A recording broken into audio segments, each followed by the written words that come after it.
Hi, I'm Caitlin Williams-Cole, and I'm curator at the Davidson County Historical Museum. Today, I'd like to invite you to discover Black history with museum staff and I as we tour Lexington, the county seat, and visit a few notable landmarks and locations relating to Black history and culture. Some of the sites may be well known, and others we may walk or drive past and not realize the history that lies just under the surface. Many of the sites that we will visit date back to Jim Crow, which is a synonym for a period of time in which racial segregation was enforced and practiced in the United States.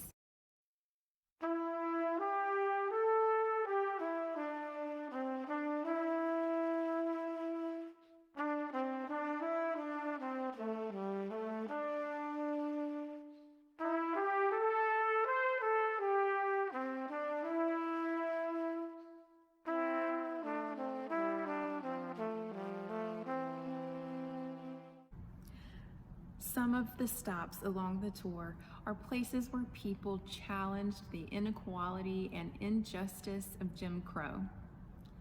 Others are sites where, despite Jim Crow, Black people lived and thrived and contributed to the community, voluntarily offering their time, money, expertise, knowledge, and passions into building and shaping the county. Now, without further ado, let's begin the tour.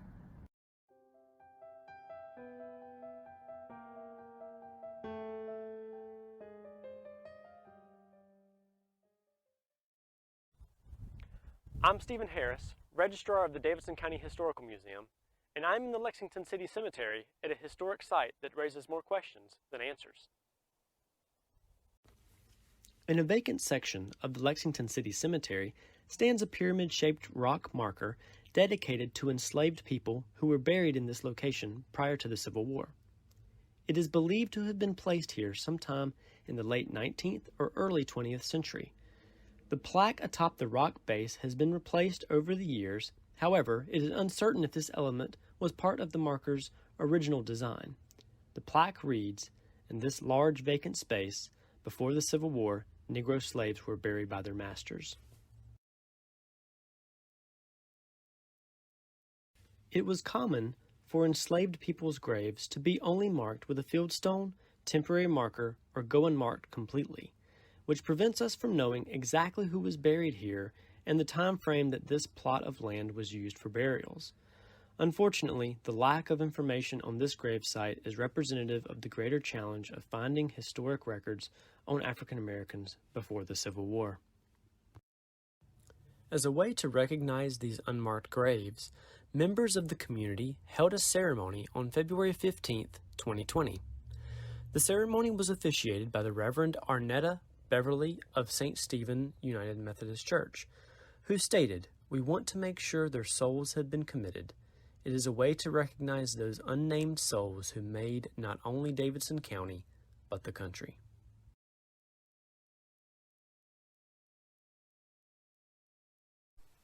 In 1901, the newly organized Board of Lexington City Schools purchased a wood building for $290. This small one-room structure would be the first home of what was called the Lexington Colored School. It was located here on South Church Street, near where the Cecil School building stands, long buried under this pavement. It is unclear how many students attended, but based on a 1903 report in the Dispatch, this rudimentary schoolhouse possibly served over 50 students, with Baxter McCrary as its first principal. It was heated with potbelly stoves, and students worked by the light of oil lamps. With limited funding, they often studied outdated textbooks handed down from the schools of their white peers.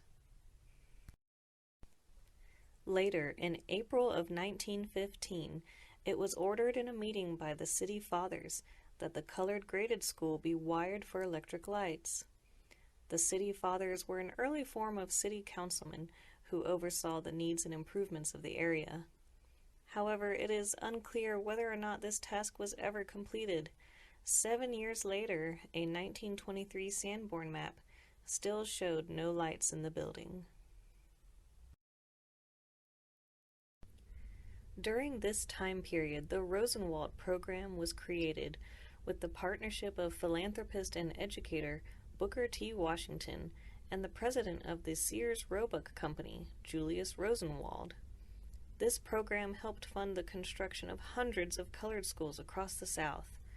Often financed by matching grants, rural African American communities donated everything from supplies, labor, and fundraising efforts to see these schools come to life. In the late 1920s, Lexington got its own Rosenwald School, and the Lexington Colored School moved to this new location on East 4th Street. This new brick building had multiple classrooms and became the first African American school in Davidson County to have a library. And in 1927, the senior class of Lexington Colored School voted to change the name to Dunbar after the famous African American poet Paul Laurence Dunbar.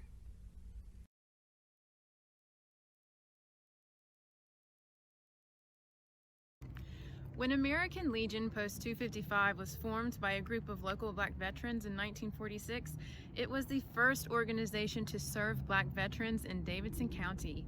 They began meeting in an old building on Pugh Street and named themselves the Dory Miller Post, after Doris Miller, who was the first black Navy sailor awarded the Navy Cross for his actions during the attack on Pearl Harbor. The Miller Post built a new building on Arthur Drive between 1950 and 1951 with support from many local people and businesses who contributed funding and materials. In 1971, the post was damaged by fire and remodeled. The following year, in 1972, the post voted to change their name to Banks Miller to honor Richard Banks, a black soldier from Lexington who was killed in the Vietnam War. Post 255 served veterans and their families, helping them gain access to various veteran benefits, giving them a place to socialize and connect with fellow veterans, and honoring veteran service, including honoring 2 surviving Buffalo soldiers. The post also served the community, conducting various community service projects and charities. Post 255 was more than a place for veterans. At the time of its inception, the post was the only local venue of its kind where blacks could host events like parties, reunions, and concerts. The post building gained the nickname The Hut for the special role it played as a gathering place within the black community. The Hut is especially remembered for hosting many popular up-and-coming black artists traveling an underground music scene called the Chitlin Circuit.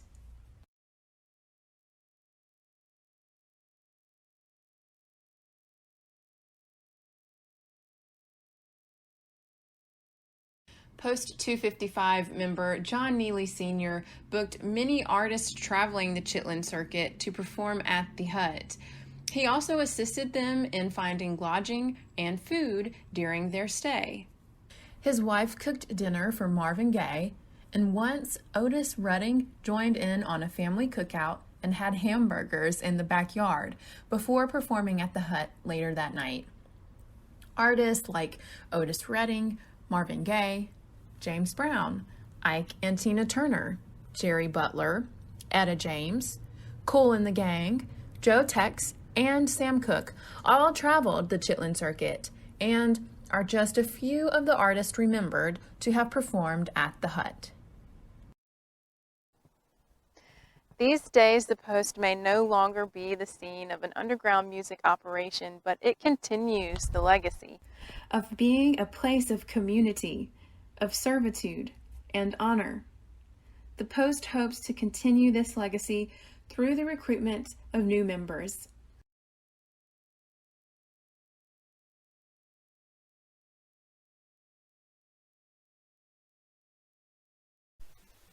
Local tradition marks St. Stephen United Methodist Church as the oldest African American congregation in the county. It began in 1868 when a small group of former slaves began meeting under the name King Methodist Church at a site on Old Greensboro Road. In 1874, they relocated to the former building of the First Methodist Episcopal Church here on East First Street and North Salisbury Street.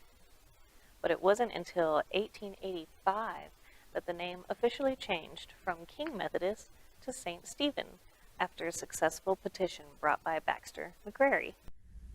While the congregation has a long and unique history, the site itself has also seen the changes of time. The first building constructed here in 1837 served a white congregation, and local memory tells of a discreet ladder that led to a balcony in the rear of the sanctuary, from which the enslaved were allowed to attend certain services. Fast forward to 1886, which was 12 years after King Methodist moved into the building and only 1 year after renaming themselves St. Stephen. The church was destroyed by a devastating fire and was ultimately rebuilt in 1892.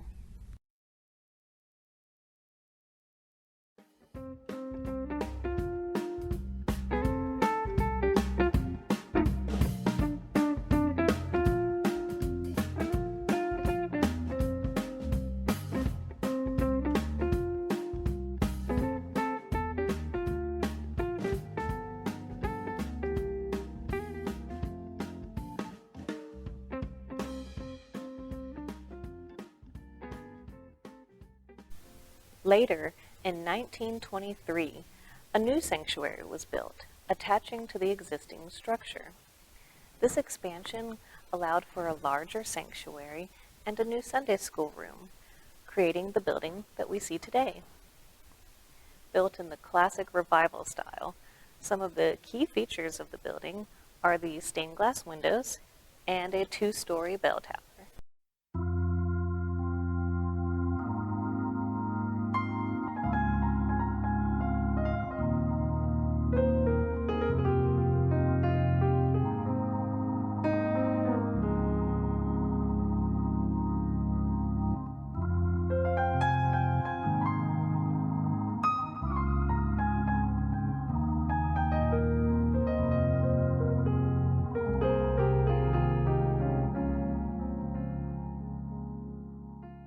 In later years, the church played yet another historic role in the community. Due to the many restrictions segregation placed upon the black community, there were very few options for places to congregate and conduct business. And as was seen with black churches throughout the South, St. Stephen served as an important meeting spot during the civil rights movement of the 1960s. While the church lies just outside of the Uptown Lexington Historic District, the site has been nominated to be added to the National Register of Historic Places. The church has also made recent history in appointing its first female pastor, Reverend Dr. Arnetta Beverly, whose family has been a part of this congregation for generations.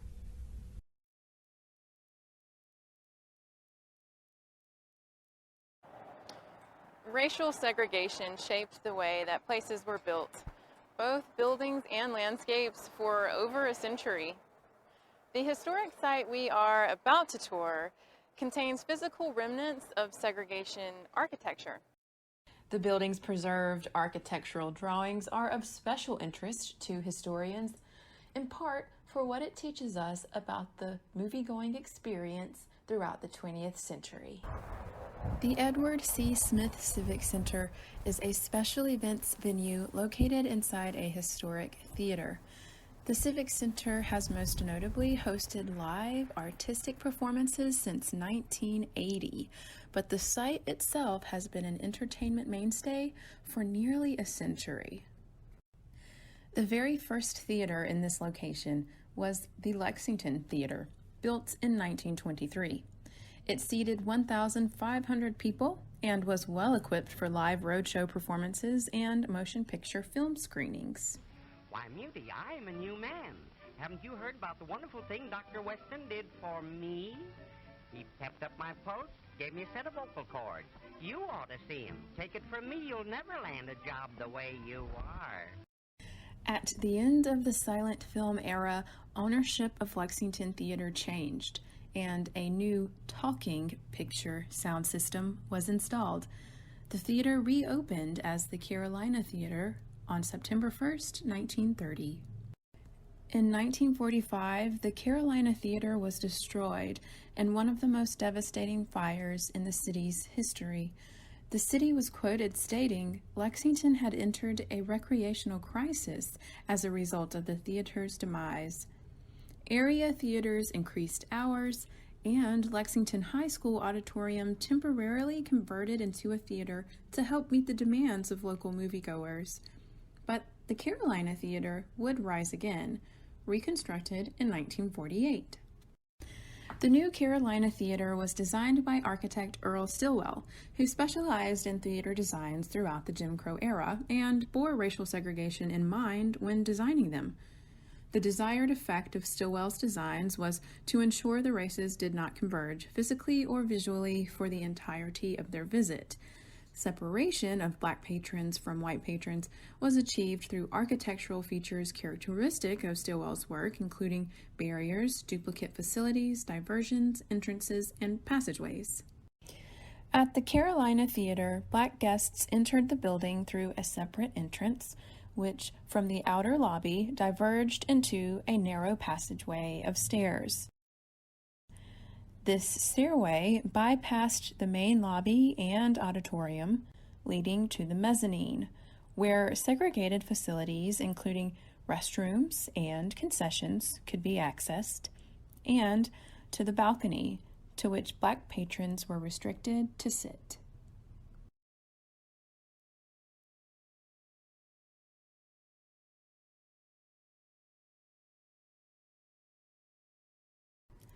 Something interesting to note is that, according to research, of all of architect Earl Stillwell's movie theaters in North Carolina, Lexington's Carolina Theater was his most elaborately segregated facility. For instance, the mezzanine level was split into two completely separate spaces. One side of the mezzanine had a lobby and restrooms for white patrons. Since balcony seats were accessible from this lobby, one could speculate that on days of maximum capacity, the front of the balcony would be opened up for overflow of white patrons. Otherwise, this set of stairs leading to the balcony may have been for staff use. On the other side of the mezzanine was a second box office and the smaller lobby and restroom section for black patrons, which we've already explored. Another interesting thing about the design is that in between the space for white patrons and the space for black patrons was a small corridor where staff could navigate between both areas unseen by guests to access the popcorn room, usher's dressing room, and equipment and storage rooms. Surviving examples of segregation architecture, like what we see in the old Carolina Theater, or within preserved architectural drawings and historic maps, in a small way, help us understand the experiences of segregation, particularly how architectural tactics of isolation, exclusion, and division impacted the daily lives and movements of the Black community.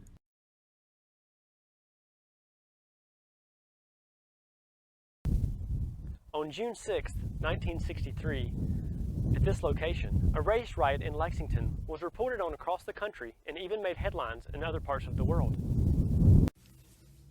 Events leading up to the riot began the previous night when African American teens, attempting sit-ins as a way of testing racial boundaries, entered several businesses around town. Sit-ins were one of the most popular and successful forms of anti-segregation protests and had already led to positive changes in nearby cities like Greensboro and Salisbury.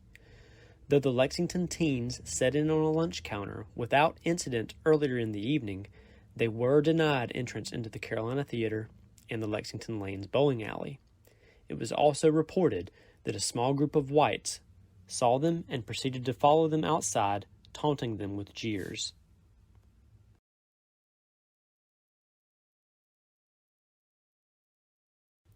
The following evening, on June 6th, with racial tensions still high, a mob of whites started gathering on North Main Street. They then marched down to East First and North Salisbury Streets, approaching a black neighborhood and St. Stephen United Methodist Church. At least 500 whites and around 50 blacks converged at this location. What started as yelling eventually led to the white mob throwing rocks, bottles, and other objects at the group of blacks that had gathered. At 9:45, gunshots were fired by 3 black teens who later confessed they were trying to shoot above the heads of the mob. A white man, Fred Link, shot in the temple, died on the way to the hospital. Another white man, Art Richardson, a High Point Enterprise photographer, was hit in the back while trying to photograph Link, who had fallen to the ground. In the days following the riot, 31 people were arrested. 18 white men and 10 black men were convicted of riot charges, charged fines, but had their sentences suspended. 3 black men would be tried for second-degree murder later that year. One of these men pled guilty and was sentenced to 4 to 7 years. For the other 2, the state elected not to prosecute and served 6 months in the Davidson County Jail for engaging in a riot. Defense attorneys argued the black men had acted in self-defense, resulting in lesser sentences from the presiding judge. The city's response to the riot included compensating St. Stephen's Church for gunfire damages and appointing a biracial civilian committee to discuss and address the racial tensions in the community. The Good Neighbor Council, as this committee was known, ultimately recommended that the City Council take action toward immediate desegregation of all public facilities in Lexington. In 1964, 10 years after Brown v. Board of Education overturned the separate but equal principle, the process of racial integration in Lexington finally began.